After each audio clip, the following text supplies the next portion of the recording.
Hello. We are live. Excellent. Let me tag you all in.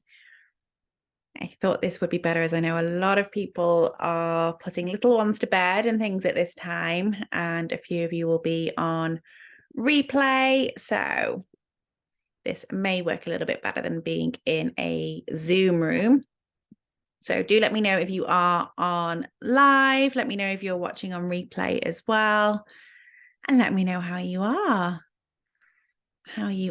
doing. It is cold and dark here.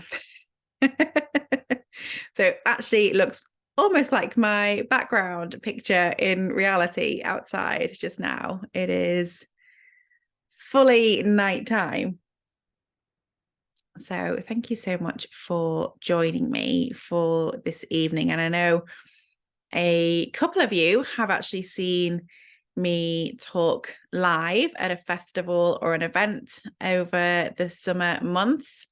But for a couple of you, I know you really wanted to come and you wanted to see it. So this is the reason that I thought, you know what, at the end of the year, I will do an online version of this talk, just so nobody misses out and you all get to see. But this talk was obviously on the back of the book launch of The Witch Way to Manifest. So thank you so much to those of you who have got a copy of my book. Let me know in the comments if you have got a copy and if you've had a little read through of it as yet. And those of you who I have had the pleasure of seeing in person, I have signed it for you as well. So hopefully I'll eventually meet all of you in real life and I can sign your book and give you a cuddle at the same time. But let me know if you have already read the book. So that'll give you a little bit of an insight into what I was speaking about at these events and festivals over the summer. But they have been so lovely because I've got to meet so many people from all over the country, which has been absolutely gorgeous. So it's definitely something that I will intend to continue into next year. And hopefully the second book may also be out next year. Probably not by springtime. Because I need to sit down and actually continue writing it, but it is in the works, it is in the motion, which is very, very exciting. And I can't wait for you to see that and to read that as well. Because yeah, it's going to be a gorgeous standalone book. It doesn't have to link to this one, but it's also going to be great if you have already immersed yourself in this world. So what I want to start off with is the same as what I started all my talks with. And seeing as we are in the Witch Way group, I am gonna guess that you would all potentially identify as someone a little bit witchy, but just let me know in the comments, even if you're watching on replay, whether or not you identify as a witch. You can just say yes, or you can say, I am a witch. You can own it. But let me know, do you identify as a witch? And the book, if you've read it, will kind of debunk what it means to be a witch, as well as the manifestation side of things. And this is because I wanted to introduce the witch way to everybody and what that really means for people as well, because I think there are so many misconceptions as to what a witch really is and what it means to follow a witch's path. So a lovely little way of seeing whether or not you are someone who actually actively practices witchcraft. And the one that always gets people is when I ask, have you ever blown out birthday candles on a cake and made a wish? And for the vast majority of us, we have. And that, my loves, is casting a spell. Another lovely witchcraft element is herbal tea. Have you ever enjoyed herbal tea? Because that is using nature's natural remedies and plants for a certain purpose, whether it's your after dinner mint tea to help with digestion, whether it's a lovely little chamomile to help you sleep and get some rest. But even that is witchcraft. So these are things that the vast majority of us can relate to.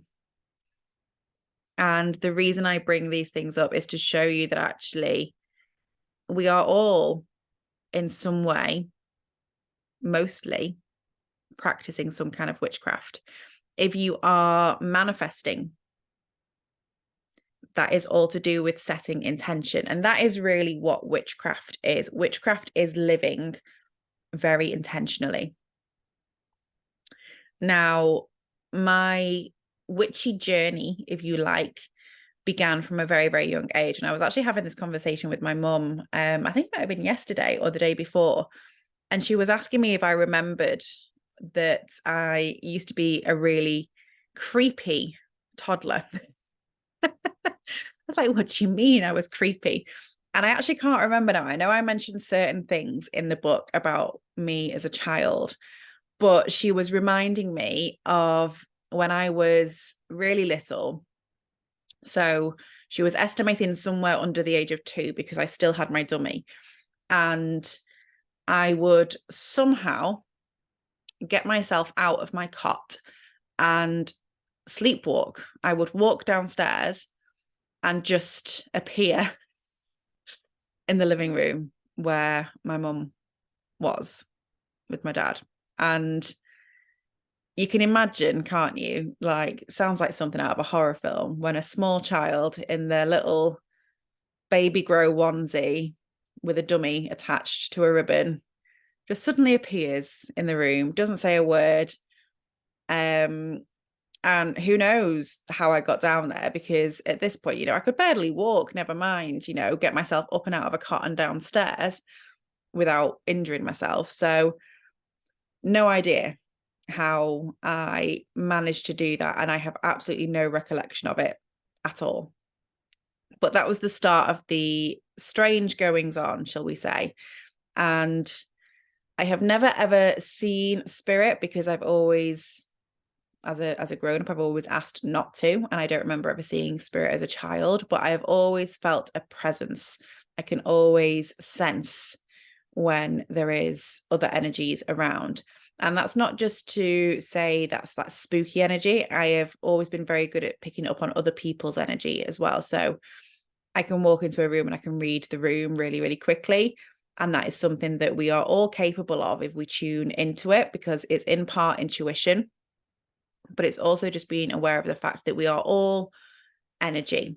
Okay. When we think of the science of the world, we are all energetic components, and that's what manifestation is to do with as well, which I'll come on to shortly.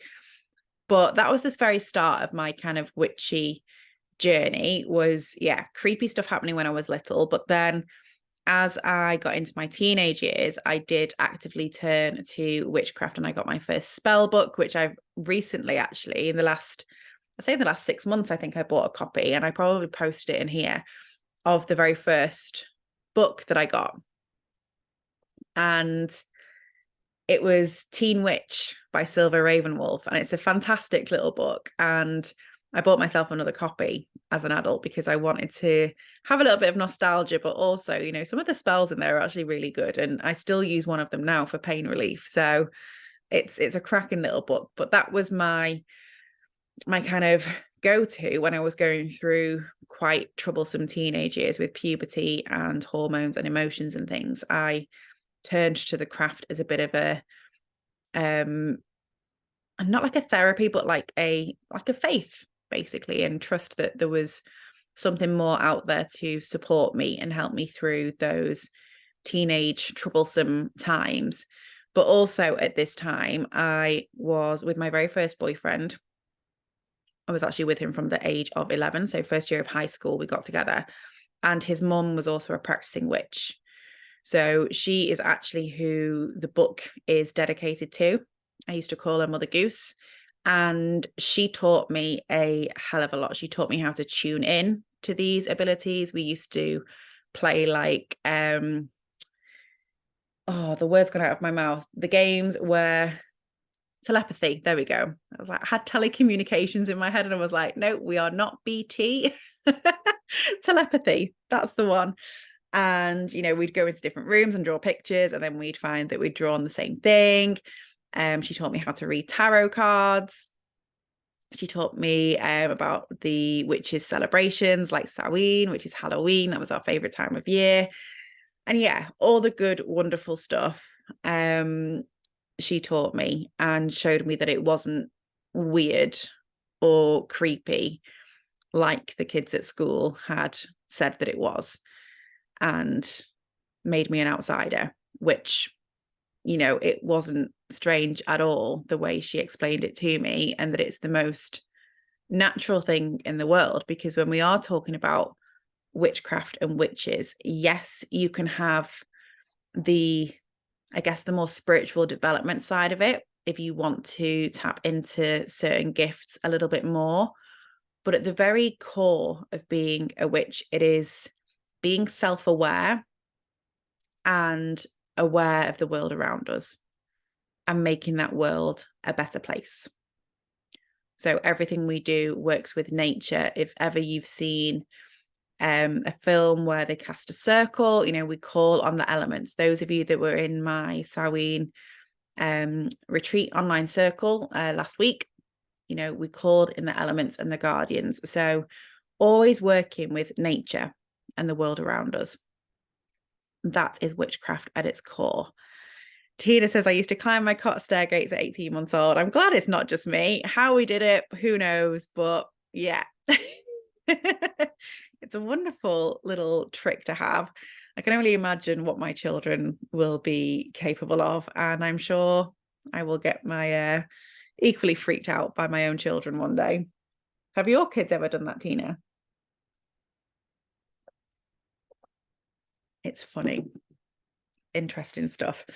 So that was the start of my kind of witchy journey. And then from that, I then got onto more, I guess, what you might call more professional courses. I worked with some of the country's leading clairvoyants and did a lot of spiritual development work, also around like spiritualist churches and things, just to tap into those gifts a little bit more, but also for my own understanding as to what it really meant to be a witch and someone who follows that path. And I always say, for anyone who asks me who isn't really sure what we mean by either witchcraft or being Wiccan or pagan, I always say it's like a nature-based religion.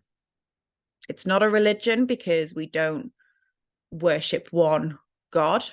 So you probably heard me talk about different goddesses. So we can worship different goddesses, God if you want to, the universe, Buddha, source, whoever you want to. And you can swap and change that as well. So sometimes I will be connecting to goddess energy. Sometimes I might want to connect to more celestial energy or angels or archangels. Other times I'm working with the dark goddesses. Other times I'm working with the universe and source. So it's a real freedom-based religion or faith or belief system, however you want to view it. And that's the thing that I love about it. It doesn't discriminate, and you're not told what to do. It's not a prescriptive faith, which is great. The fifth one climbs everything. Karma. Yeah. I feel karma's going to get me too. With that one, I can only imagine, but something to look forward to. So the next thing that I want to talk about, which is obviously a huge part of the book, so yes, there is witchcraft elements in there, but it's also a focus on manifestation, which a lot of you in here have worked with me for some time, or you've just started working with me, or you have been part of my manifestation coaching in some way, or you've been on a retreat, or you've connected with me in some way. So you've probably done some element of manifestation work with me. Now, just for those of you that are on, and also those of you that are watching on replay, do feel free to answer this as well. But what struggles do you find you have when it comes to manifesting?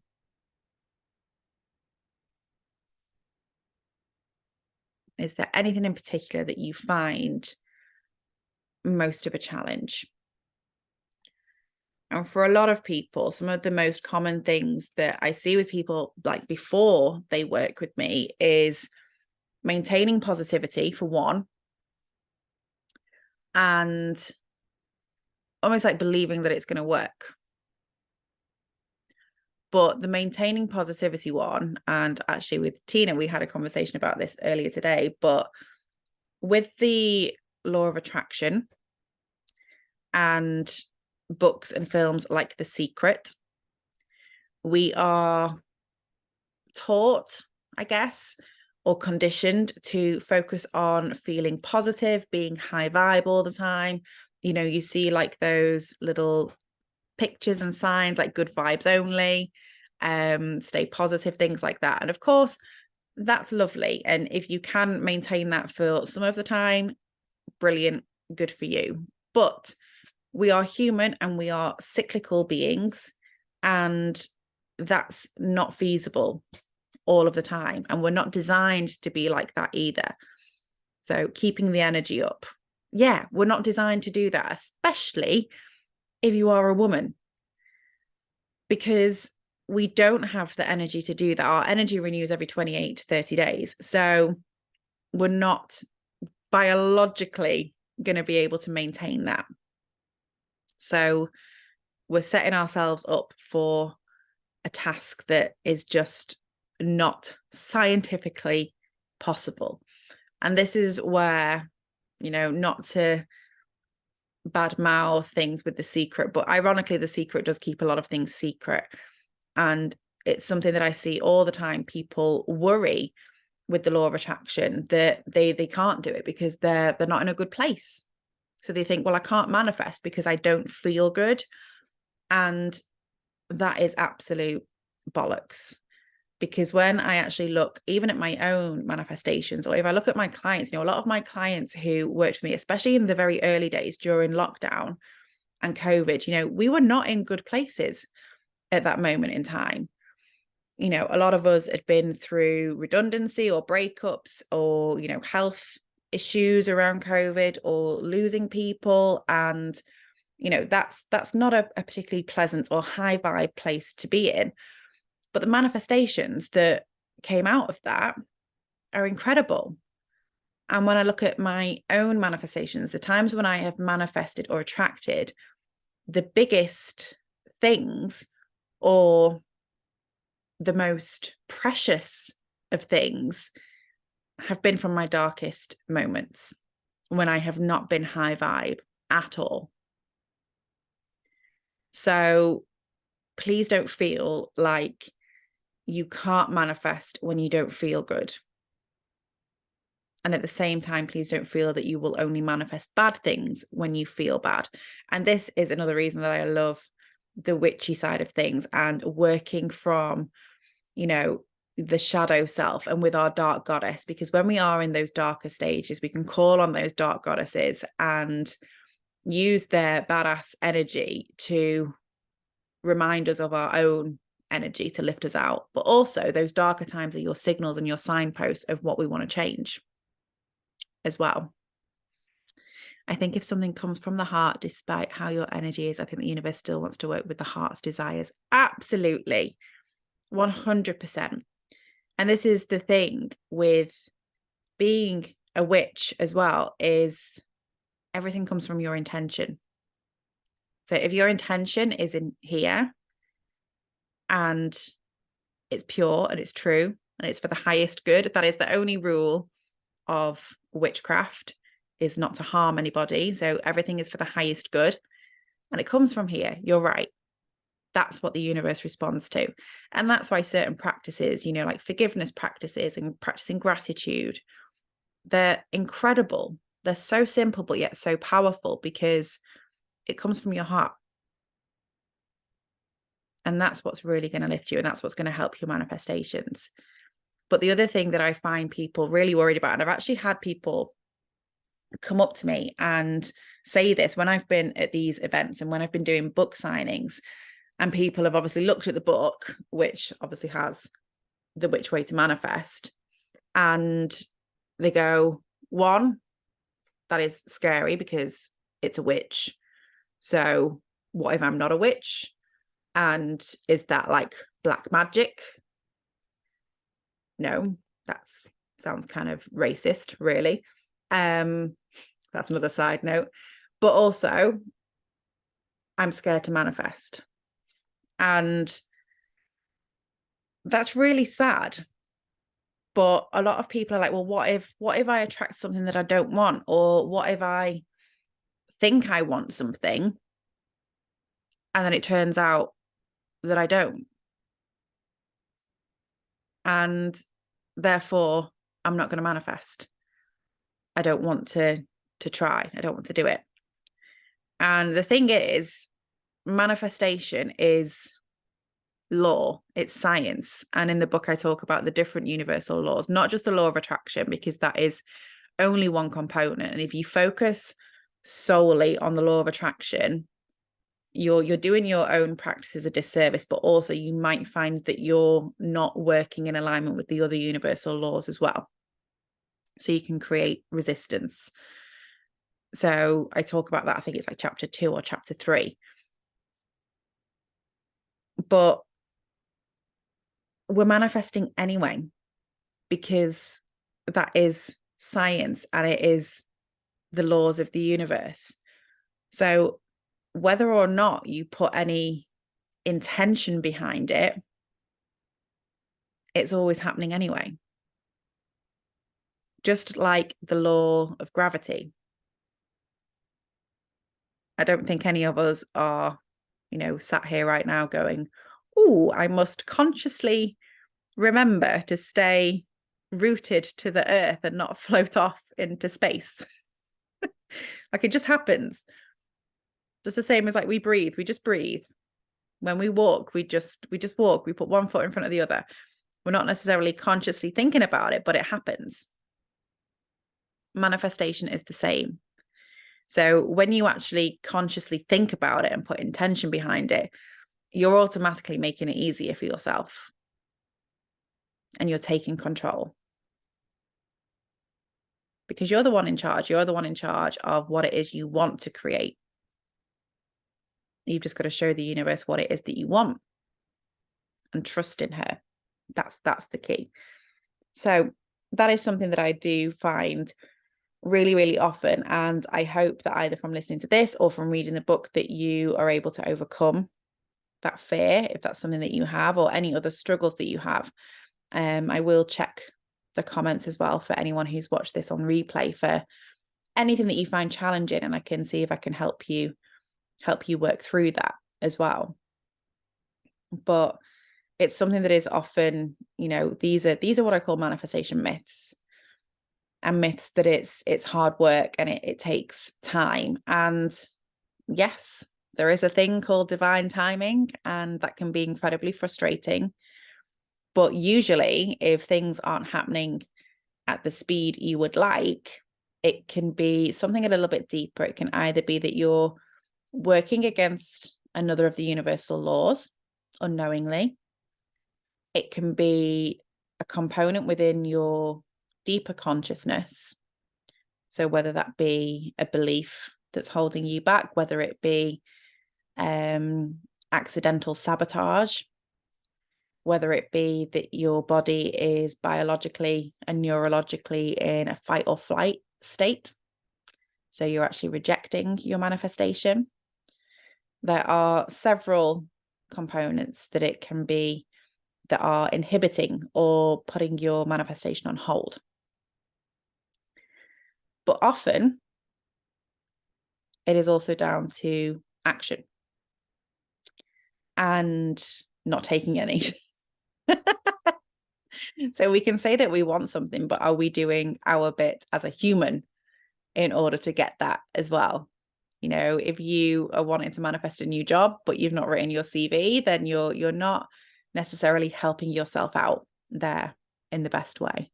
So making sure that you're taking action. So I would always say with anyone who is finding that their manifestations aren't happening in the time that they want, or they're really struggling to get things through, is check and read up on the other universal laws and see if you are working with them all or against them. And it might be that, for example, you're working against the law of detachment because you're focusing too much on the law of attraction. So you can check that out and go deeper.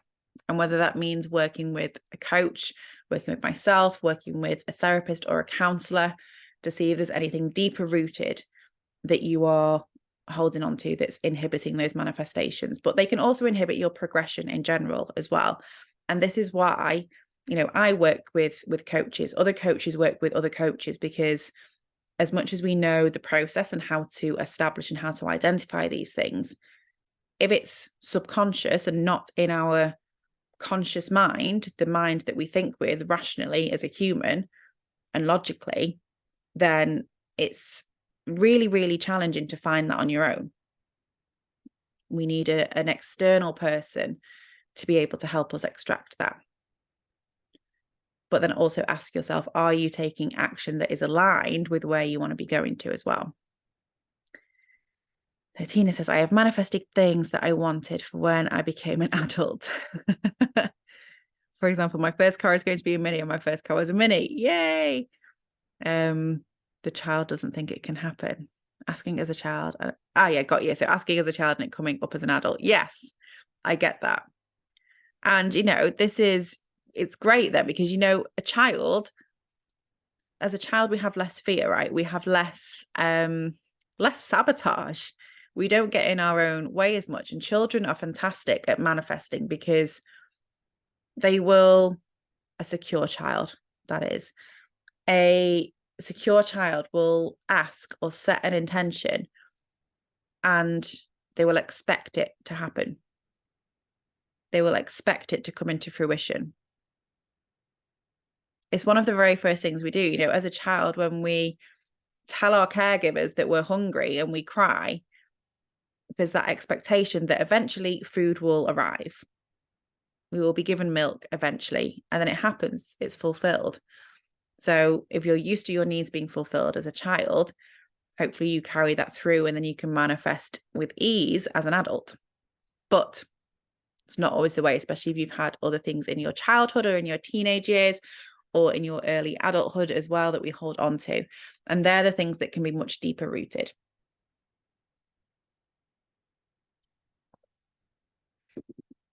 So that's why, as part of my manifestation process, which is what the book is really all about, is it shows you the 10-step process. Part of that is what I call decluttering, because that's going to help you unpick any deeper rooted issues or challenges that are potentially holding you back. But do make sure that you're also taking action as you're human towards what it is that you want as well. So what is the actual benefit of adding in witchcraft to all of this?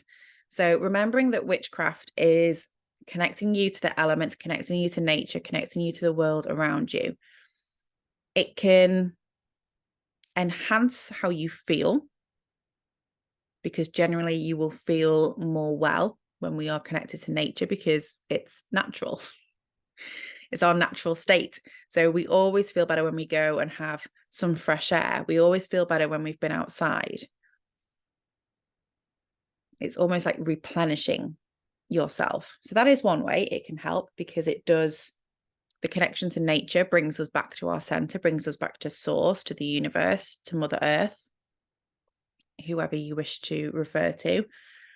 But also it makes us really self-aware, because I always say, witches are not afraid of the dark. So we're not afraid to work with the shadow self, with the dark feminine, with those moments where we are feeling pretty shit and we are in a dark place. We're not afraid of that. And we're not afraid to sit with other people in that space either, because those times are really key. One, for highlighting where we need to change, but also for connecting to who we really are. And that is something that all this kind of work really focuses on, is self-awareness and learning more about ourselves, whether it's through like the more fun stuff, like looking at your birth chart, your natal chart, your astrological makeup, your personality profile, attachment styles, things like that, your human design, the fun kind of relatively woo stuff, or whether it's actually getting comfortable with the darker side of you, the side of you that perhaps you don't particularly like very much, but we all have a darker side to us because we have polarity, we have light and darkness. So it's the same with magic, by the way. There is white, black, because it has two sides. Everything has two sides. Okay, we always have that balance. We have daylight, we have nighttime. We have the sun, we have the moon. We've always got that polarity. This is, again, the science of the universe. But we really do focus on self-awareness. It's why I always talk about self-love being so important, because self-love really is building a relationship with yourself. And part of building a relationship with yourself is being aware and accepting of you, all parts of you. And that is how this kind of work can help. Because you have an appreciation and an understanding of yourself. And in turn, you then have that for others as well, which can be incredibly beneficial. So I wrote something on my notebook and I can't tell what it is. I can't read my own writing. I've scribbled, but it's only 2 letters and I can't think what that is I was going to talk about. I feel like I've started writing a word and then not necessarily finished it off. So I can't tell you what that bit was about. But the other thing that I do feel that witchcraft is helpful with, it does speed things up because it boosts your intention. Because whenever you do like a spell or a ritual, you are just enhancing what you're asking for. Everything is an enhancer. Everything is a booster, because the only thing we actually need to manifest is our intention. Anything extra is just going to boost it and bring it quicker. But also, and this is something that was so important to me because I am a scientist at heart and a psychologist, and I need to know how and why things work. So that is why when I started working on manifestation, started like educating myself about this, I had to understand how it all worked. And that's when I discovered that actually the law of attraction is ignoring a lot of the scientific components that we need to be aware of as well. And witchcraft is the same, because it's using energy. It's a manipulation of energy for a certain intention. And that's exactly what scientists do. So then I could understand and appreciate it and go, okay, I see how this works. It makes sense, because I could see the science and the logic kind of behind it. But that's not to say that any results are logical, because more often than not, the things that we do manifest and the things that we see results in are not logical, and they make no sense a lot of the time. And this is another place that I see people get really hung up on things, is because they start to focus and dwell on how it's going to happen. How on earth am I going to do X, Y, Z? How on earth am I going to achieve this? I don't see how that's going to happen. And that is the part that is not up to us. That is the part that once we have set our intention, we detach, we do our action, we take aligned action steps and what we can do as humans, but it's where your test of faith comes in, and trust in the universe, in source, in God, in Buddha, in the goddesses, in the angels, in your guides, that your intention will come through for you. And always remember, the universe only ever has 3 responses to us. Whenever we ask for something, it's either a yes, here you go, enjoy. It's a not yet, all in divine timing, which there's always a reason for, even if we don't understand it. Or it's okay, but I have something better for you. And if you can shift your perspective or your focus onto knowing that they are the three responses the universe is always going to give to you, it alleviates a heck of a lot of worry. And that gets rid of resistance. That allows you to work with the law of detachment. It allows you to work with the law of polarity. It allows you to work with the law of divine oneness, the law of attraction, all of them. The law of karma, everything, the law of rhythm. Because you know that whatever it is that you're dreaming of, whatever it is that you envisage, is on its way, or something even better. And holding on to that is what's really going to elevate your manifestation, for sure.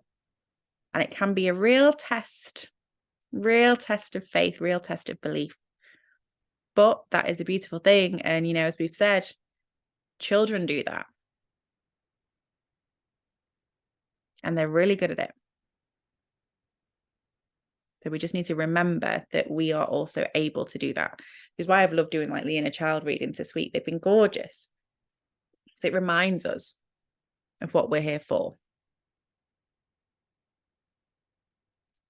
So they are some ways that adding in witchcraft can help you. And really remember that being a witch is just about connecting to nature, connecting to yourself, respecting others, honoring your own energy and your own cycles, or working with the lunar cycles, because that's nature as well. That's what we're really talking about when we're talking about the witch way. But also working with the wheel of the year, with our Sabbats. So a few of you will have experienced some of my Sabbat retreat circles already, but that is something else that can really help, because it can provide that check-in with yourself as well. And we have 8 Sabbats on the wheel of the year, and they are 8 opportunities to reconnect to nature, to reconnect to the energy of the universe. They all have a different kind of energy to them, you know, whether it's the winter solstice, the summer solstice, the spring or autumn equinox, or one of the in-between Sabbats like Beltane. They all have that different energy.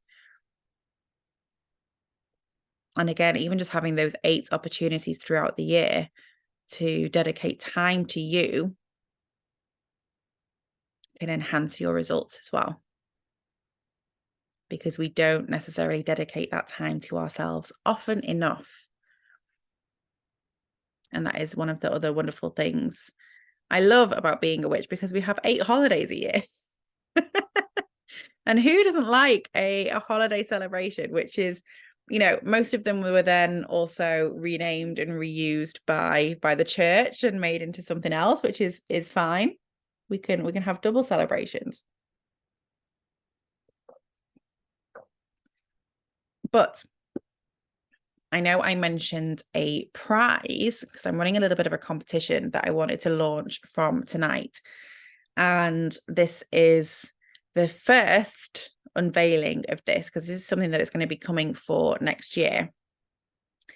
But in order to help people connect to those 8 Sabbats, to have that time 8 times per year, what we'll be launching at the end of this month doesn't have a name yet, and I might actually put it to you lovelies that are in this VIP space for some ideas on names, but it's going to be a Sabbat self-care container, a mastermind, a community, where 8 times throughout the year we come together. We have our online healing circle, our witches circle, our manifestation circles.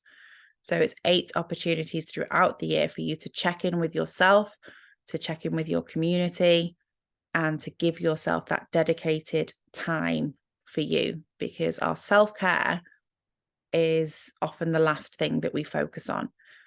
And then we lose our self-awareness and we lose our self-love. We lose that relationship with ourselves and with others. So we can use the witch's wheel of the year to bring us back to center, to bring us back to ourselves at 8 different times throughout the year. So the prize, the competition that I'm going to be running, is to win a spot in that subscription, in that mastermind, whatever it's going to be called, to be confirmed at the end of the month. So those of you that bought a ticket to this talk, you have 1 entry already into the prize draw. And I might do this old school and actually put names in a hat, a witch's hat. I have to dig one out. But yeah, I might do an old school names in the hat kind of draw. So there will be other things popping up over the next couple of weeks where you can get an extra entry into the draw to win part of this subscription. There will be a VIP option on the subscription as well if you want to include a in-person retreat in that as well. You can also do that if you wish. So that prize will be coming very, very soon. I will announce the prize winner before Yule, which is one of our Sabbats in December. But you lovelies get the first insider scoop on that little plan that is going to be coming next year. I will do another little masterclass, little talk about this when we have more of the details, but just so you have a little bit of insight, and it's another lovely way of connecting to yourself, to that witchy side of you as you wish, but also to your practices as well. And just having a space where you know that 8 times a year you're going to be held, you're going to be safe in a loving environment where you can just be you and enjoy some healing, enjoy some energetic boosts and activation and manifesting as well, depending on the energy of the Sabbat, of course. So do let me know if you have any other questions, whether it's relating to witchcraft or manifesting. Do let me know in the comments, even if you're watching on replay, because I will pick these up and respond to them as well. And yeah, I hope this has given you a little bit of insight, a little bit of, I guess, myth busting on being a witch and manifesting, which if you have read the book, that will also have given you hopefully a ton more insight. And of course, if you have been part of my coaching programs, then you will also be super aware of this too. But I hope this has helped you in some way, or maybe you've just heard something that you needed to hear at this time. Any questions? I'll hang on for a second. But otherwise, I will see you all very, very soon. I will pop in this group. You'll be the first ones to hear about the Sabbat self-care mastermind. And yeah, I might ask for your votes on a name once we get to that stage as well. But there will, like I say, there will be a I will probably do it in a separate group. Actually, I will set up a little pop-up group for the Wheel of the Year. And I will do a separate talk mastermind on that to introduce those of you that aren't familiar with the Wheel of the Year and the Sabbat holidays. And then you can make an informed decision as to whether having those 8 online retreats during the year would be beneficial for you. You are very, very welcome. It's been absolutely lovely to see you virtually. Even though I can't see you, I can feel your energies around. And I hope when the rest of you watch this on replay after you've put little ones to bed, after you've had dinners and after you've finished work, I hope that it does help And I look forward to any other questions that you may have as well. Always feel free to pop them in the group, and I will do my very best to answer them for you. Okay, my loves, I will see you very, very soon. Enjoy the rest of your evening. Mwah! Lots of love.